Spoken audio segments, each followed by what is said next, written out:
All right, everybody, we're going to go ahead and get started. Thank you for joining us today for our parent info session. Today's topic, we're going to talk about how recreation can improve transition outcomes for our children or for our students. As always, we know that this is a lunchtime webinar, so your comfort is very important. So please feel free to do whatever you need to do to stay engaged in today's session. Just as a reminder, the recording will be available on our Padlet, so you can always pop back onto it to re-listen to something that maybe you missed or anything like that, or re-listen to something to get the information again, whatever needs to happen. But before we jump in, I just want to acknowledge that everyone's family's experience is a little bit different, especially when it comes to recreation. Some of you may already have your child involved in all of the recreational activities, and others may not be sure where to start. But no matter where you are, the goal today is to give you those practical ideas, some clear information, and hopefully some ways of thinking about recreation as a part of your child's future um, as they transition out of high school. Our roadmap, as it always has been, over the next couple of slides, we're going to go through some recreational opportunities. We're going to talk about some resources, where you can locate recreational opportunities and things near you, what's available. Our time together has really been designed to give you ideas about what is available and where to go and what is offered in your own communities. If you have questions along the way, please put them into the Q&A feature. We're going to have time to address any of those questions at the end. And last note before we get started, as always, we're coming to these presentations and any future presentations, not really as experts on the services or the topics that we discuss, but we can offer you direction, answering some questions, helping you to find the correct answer or sending you in the right direction, like I said. I didn't introduce myself, so I'm going to take a moment to do that right now. Hello, everybody. My name is Nicole Meyer Emery. I am an Include Me specialist with the ARC of Pennsylvania. I'm very excited to be here today. Although I am not an expert by any means, I do have a background in recreational therapy. So recreation is something that I do love talking about.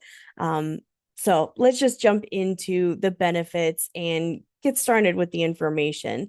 So when we think about transitioning from high school to the adult world, we often really focus on things like employment, continuing education, independent living, all of those things. And they're very, very important. A lot of our first topics were in these areas.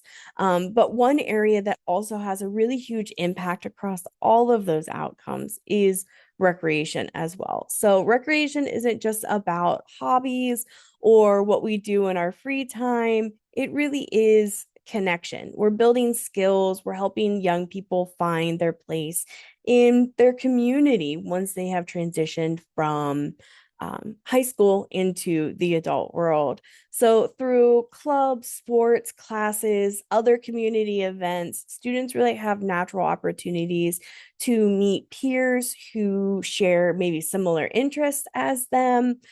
These interactions help to build friendships, they improve communication skills, and they create a sense of belonging for our students. So, participating in recreational activities also really allows students opportunities to practice social skills in what feels like a low stakes, comfortable environment, right? We're in a space where we are with peers who have a natural or similar interest to ourselves. We're in an environment that maybe we feel comfortable in, and we can practice those social skills alongside playing whatever game it is or sport or activity that we're participating in. Recreation also helps us encourage independence and self-determination for our students. So when students choose activities that they enjoy, they're actually making decisions, right? Choices about how they want to spend their time. They begin to advocate for themselves, they advocate for their interests. Maybe they start to manage their schedules as well. They take ownership of their choices. And sometimes recreation comes with making important or tough choices, right? Recreation is that sometimes seen as that extra or that fun thing that we do in our lives, which it totally is. But sometimes we have to make the hard choice between going to work or participating in that recreational activity or using our PTO to participate in that recreational activity. Sometimes we need to make budgetary choices. We need to budget to participate in that recreational activity or, that trip that maybe our friends from the YMCA or other areas might be going on together. So there are a lot of choices that come with being participating in recreational activities. Staying engaged and getting out into the community, engaging in enjoyable activities actually helps to reduce stress. It improves our mood, it builds overall well-being for our individuals. It helps to that well-rounded individual. So for transition age youth, there are a lot of change that happens during that time. So having a consistent and positive recreational outlet can be incredibly important, especially if that space or that activity is something that we are involved in when we're still in high school and we have transitioned into the real world, taking that environment, that recreational activity or that familiar environment with us as we are growing, as we are changing a lot of other things in our lives. So, whether it is participating in maybe a local class or attending events or even volunteering, recreation helps to break down those barriers, right? It opens doors sometimes, it increases visibility and belonging in our environments, in our communities. Recreation creates opportunities for our young people to be seen and to be included in their communities as active members, not just students, right? We are transitioning from high school into the adult world, and being involved in the community is kind of seen as one of those roles that switches you from, being a student and into being in the adult world, being a productive member of society. So, recreation can also provide some structure. It can also build some important life skills. Regular activities create those routines, which can help with time management. It can help with building responsibility and follow through. At the same time, students could be building skills like teamwork, problem solving, communication, maybe some flexibility. These are all things that come with participating in sporting events or other, maybe some competitive games, or even in some more craftier or artistic kind of ways. But these are all really essential skills in both daily life and the workplace. So, being involved in recreational activities really means that you are engaged in activities that bring you joy, right? We talked about that already. You makes you feel good because you're doing something that you're choosing. You're doing something that you love. So sometimes these activities turn into something that maybe we want to do for employment. And sometimes a hobby is just a hobby. So recreational spaces can give us or activities can give us a jumping off point of maybe some things that our students might want to do for a future career. But I do want to always say and put it out there that sometimes a hobby is just a hobby. Sometimes that activity is something that we want to keep for ourselves because it brings us so much joy. So, for example, this happens frequently. It happened to a few family members of mine, but they're really good cooks. They're people who really love to cook, and Everyone is always like, oh, you should be a cook, you should be a chef, you should work in a kitchen, you're so good at it, your food tastes amazing. And although, yes, that is a direct translation, right? You're a good cook, you love to cook, you should be a chef. But sometimes individuals like to keep those hobbies as hobbies, because it brings them so much joy. It's something that makes them feel good. It's something that they want to do for maybe for friends or family, but it being in a large kitchen is just not an area that they really want to work in every day. With that said, recreational spaces give students the opportunity to also experience different employment opportunities within their favorite hobbies. So maybe they do enjoy participating in sports, and they are somebody who loves to participate in specific sports or a variety of sports. Being in recreational spaces gives you other opportunities. Maybe they don't want to be a professional baseball player. However, being participating in a recreational baseball team gives you opportunities to look into maybe the YMCA and being in the space, but not necessarily involved in maybe baseball on a day-to-day basis. Social connections are something that happen, and networking also build from participating in these activities in these recreational spaces. These lead to a lot of job opportunities or even further connections. And I do want to take a pause and put a plug in for, if you haven't experienced our social capital webinar yet, it is available on our Padlet, and it gives a lot of really great resources into and ideas into those social networks and how social networks can lead to employment. But being in those spaces means that we can have connections, we can have networks that we can lead on when it comes to finding jobs or other opportunities. All right, so funding. Funding recreation. We knew this would be probably a topic or question that might come up out there. So for recreational opportunities, funds, there are different ways you can fund them.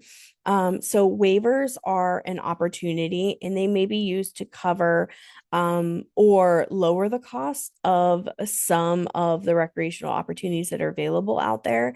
Same with the FSS funds.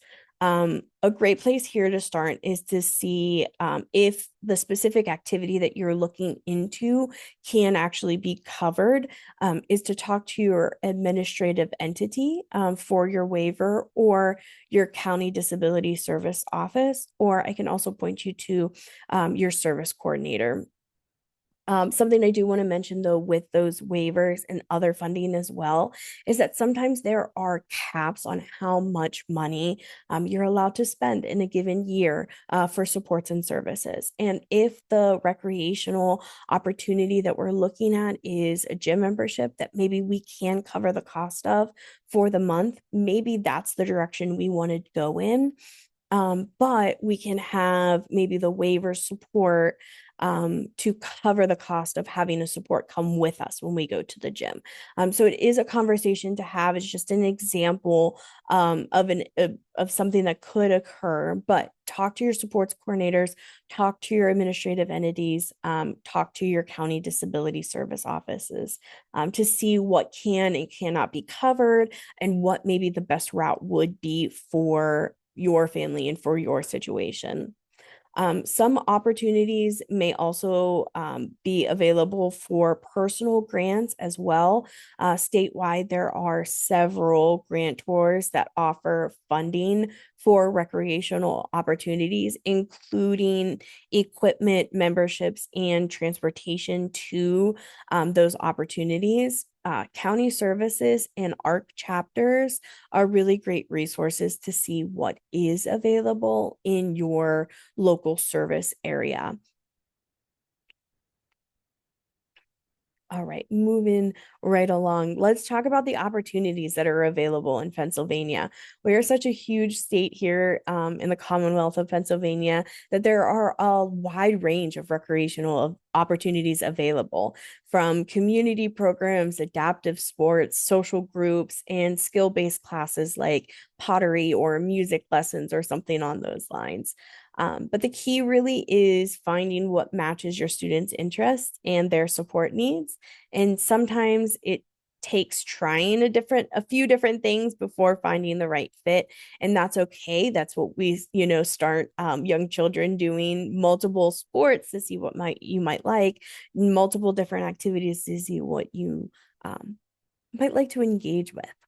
So the first one here that we're going to talk about is groups and memberships. We're going to talk about these in a couple categories, but the first one here is theater groups or music or photography, the arts, we'll call it. There are a lot of really great theater organizations that are available across the state. I know I'm in the western part of the state. I'm in Pittsburgh, and the in downtown, I don't remember off the top of my head where exactly it was, but there was inclusive theater programs. I know out in Harrisburg area, All In Theater is an inclusive theater program that is happening in that area. And I'm sure that there's many more across the state that I just don't know off the top of my head. But they are really great opportunities to be involved in if your student is somebody who wants to be involved in the arts, in theater, being on the stage, that sort of thing. Photography is another one that is, just the matter of having a camera, going out and taking those photos, maybe being involved in a photography class or something like that. If your student is somebody who enjoys going to the movies, a cool program that we love to talk about is AMC Theaters actually offers an AMC personal care assistant program that offers a free ticket for a personal care assistant or a direct support professional who is eligible through the AMC Stubs memberships with disabilities to have a free ticket to come to a theater, to a movie with a individual. So you have to request that service online at the AMC Theaters Contact Us page. You'll select the personal care assistant as the reason for the inquiry. And once it is approved, that free ticket will be available with that purchase of a ticket for the individual who is being supported, who's going to the movie. So that's a really cool opportunity that we wanted to shout out. And we're going to move on. So on the other side of that, across the state, there are a lot of adaptive sporting opportunities that are available. So skiing, water and snowboarding, kayaking, bowling, hiking, rock climbing, horseback riding. I could probably continue on. But there are a wide range of different kinds of sporting events that are available, and not even just sporting events, but recreational adaptive activities to get us physically active. One that I always love to talk about is the Miracle League. If you're not familiar, the Miracle League is a baseball program for individuals with disabilities. They have a completely adaptive and accessible ball field. It is a rubberized turf. Everybody gets a buddy, or almost everybody gets a buddy, depending on who's available and volunteers and all of that, or who does and does not need a buddy. But they play baseball. It is a really cool organization that I'm happy to say that I've had the experience of working with in the past. A whole lot of fun at the Miracle League. I know that there's a ton of them here in Western Pennsylvania, and I'm sure there's plenty more across the state as we look at those. Another one that I always like to shout out as well, or as an opportunity, is YMCA's. YMCA's also has a program similar to the AMC Theaters where if you have a support who is coming to the gym with you, maybe you're participating in a group fitness class, or maybe you're just going to the gym to walk on the treadmill or something like that, keep up your physical fitness. They will also allow caregivers or personal care assistants to come to the YMCA to be that support. So if you have a YMCA in your area and it is something that you're looking into as a support or as something for your son or daughter, your student, that is a great opportunity as well. There are some requirements sometimes. Some YMCAs might have that support to provide an ID from their agency or fill out, the waivers and that sort of thing. But once you are on that, then you're good to go and participate in the gym with, not really participate, but support more or less. And we couldn't talk about recreational activities. We couldn't talk about sporting events without talking about Special Olympics Pennsylvania. There are 9 different regions in Pennsylvania that offer 54 different programs across the state, and they have 24 different unified sports as well and unified school programs. So they offer athlete performance training as well, unified fitness programs, and walking clubs as well. So programs are available for individuals ages 8 and up. So your whole entire lifespan, practically, you can participate in Special Olympics, and they have a variety of different sports. And not every region, unfortunately, has every sport, but there are, it seems, a variety across the state that you can participate in. You can go to specialolympicspa.org to find your region and available sports in your community.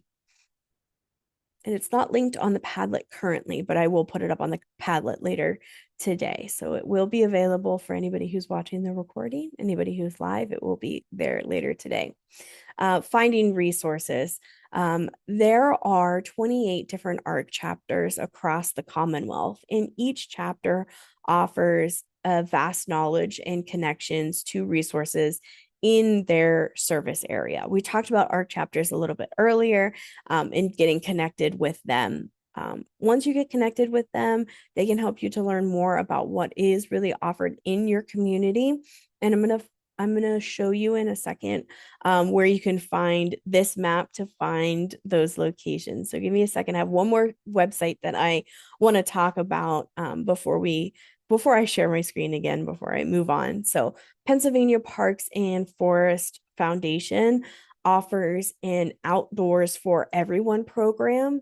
Their whole goal is to remove barriers to participation in outdoor recreation. In the state of Pennsylvania, we have a lot of state parks that are available to everyone. And through this organization, they're trying to make it even more accessible to everyone. So this program is dedicated to helping you find those outdoor opportunities with confidence through skill building videos. There's different workshops on their website, they also do installations of accessible boat launches, different fishing docks, that sort of thing. They work on paved trails and sensory trails, and they work on also translating signage and different information for those parks. So this is linked on our website, but if you visit Pennsylvania Parks and Forest Foundation website, or All Trails website, you can find specific information about the different PA parks in your communities. All right, so I'm going to stop sharing here for a second because I want to share our Padlet really quick so that you can see this resource that we have. So this lovely resource, which is it's linked on our website, where you registered for today's webinar, has a vast resources on here, and it is ever growing. Every presentation we put more and more links up here, but under our general resources, If you scroll to the bottom, this link here will take you to our website to find your local chapter. Each of these purple, you'll find the contact information, who the president is, contact, all of that. So you can find them across the state, and what counties they are, what counties they serve. So those are available, like I said, on our website. Let me get back to our Padlet because there's one more site we talked about, which is Outdoors for Everyone. This is also linked on our Padlet, so you can click it and go and find more information. They also have a lovely map on here, down here, which you can check out, that shows you all of the Pennsylvania parks across the state. But then they also show you down here at the bottom which ones might have accessible equipment, which ones have maybe some accessible trails, accessible wildlife viewing, etc. These are all available in these different areas in the state of Pennsylvania at these different state parks. So I'm going to go. We have one more thing that we wanted to show you. So we know that finding opportunities sometimes can be difficult. And although we showed a lot of different resources today of areas you can find, in places you can go, we know that sometimes it's hard or difficult to get a hold of people in different areas. Sometimes there are different resources in different areas, and not everybody knows all of the things in all of the areas. So we wanted to show you ChatGPT, actually, AI of any kind. I'm using ChatGPT today. However, you can use pretty much any AI. If you put a description in of something that you're looking for, so I'm wanting to find accessible recreational opportunities in the state of Pennsylvania. Specifically, this is within 20 miles of Lemoyne, PA. It will find it for us. So I have it already loaded up and ready to go. I have asked it to include the cost to participate in those activities and how far they are. AI works the best with the most information. So the more information you put in, the better results you're going to find. So I'm going to hit send, and we're going to see what pops up as it's searching the web for these adaptive, accessible recreational opportunities. So there are several of them. It's going to give me a map. Let's see. Well, it's linking you to the Arc of Pennsylvania there at the top, which is awesome. So there are quite a few. Look, it's still going. So West Shore Recreation Commission, Lemoyne Community Pool. There's a couple parks on here. It's going to tell you the cost. It's going to tell you what they have. And then over here, you can see it'll also link you to the website. So you can go to the website and check it out. It's going to give you a little bit of information. Sometimes it'll give you some questions down here that help you to get even more information about it. It'll give you some questions of some other places maybe that you can look at, or some other questions that might deepen the results that you've asked for.